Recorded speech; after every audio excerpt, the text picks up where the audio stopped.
কাদিয়ানীদের সবচেয়ে ভ্রান্ত আকিদা সেটা হচ্ছে তারা শেষ নবী হিসাবে হযরত মুহাম্মদ রাসূলুল্লাহ সাল্লাল্লাহু আলাইহি ওয়াসাল্লামকে মানতে চায় না। সেখানে ভারত উপমহাদেশে ব্রিটিশ শাসন আমলে ভারত উপমহাদেশে পাঞ্জাব প্রদেশে গোলাম আহমেদ কাদিয়ানী নামে একজন ব্যক্তি, তিনি শেষ নবী হিসেবে দাবি করেছিলেন নাউজুবিল্লাহ। অথচ কোরআনে স্পষ্ট হযরত মুহাম্মদ রাসূলুল্লাহ সাল্লাল্লাহু আলাইহি ওয়াসাল্লামের পরে আর কোনো নবী আসবেন না, ঈসা আলাইহিস সালাম আসবেন হযরত মুহাম্মদ সাল্লাল্লাহু আলাইহি ওয়াসাল্লামের উম্মত হিসেবে। কিন্তু তিনি নিজেকে নবী বলে দাবি করেছিলেন।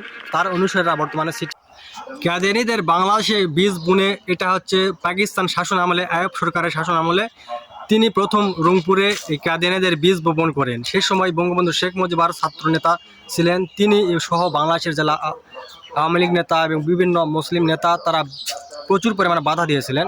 বঙ্গবন্ধু শেখ মুজিবুর রহমান বলেছিলেন বাংলাদেশে ইসলাম প্রিয় দেশ, এখানে কোনো কাদিয়ানীদের কোনো স্থান হবে না। কিন্তু আইয়ুব সরকার নিজের ক্ষমতা বলে বাংলাদেশে রংপুর জেলাতে তিনি এই কাদিয়ানীদের বীজ বপন করেছিলেন, যেটা বাংলাদেশের বিভিন্ন জায়গায় বর্তমানে ছড়িয়ে পড়তেছে এবং বর্তমানে তারা রাষ্ট্রীয় বিভিন্ন কাজে তারা এই দায়িত্বপ্রাপ্ত হয়ে গেছে।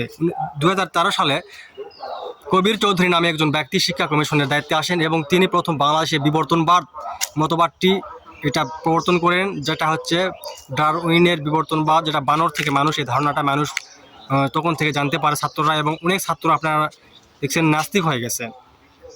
এইরকম এই কাদিয়ানী সম্প্রদায় থেকে অনেক ব্যক্তি রাষ্ট্রীয় বিভিন্ন কাজে তারা এই দায়িত্বপ্রাপ্ত হচ্ছেন, এটা আমাদের সজাগ থাকতে হবে। রংপুর থেকে এটা বিভিন্ন দেশে ছড়িয়ে পড়বে না তার কি গ্যারান্টি আছে? আজ হয়তো রংপুর আছে, কাল রাজশাহী আসতে পারে, কাল ঢাকাতে যেতে পারে, বিভিন্ন জায়গায় এটা ছড়িয়ে যেতে পারে, রংপুর যেতে পারে, এটা বিভিন্ন চট্টগ্রাম যেতে পারে, সিলেট যেতে পারে, রংপুর থেকে বিভিন্ন জায়গায় ছড়িয়ে যেতে পারে।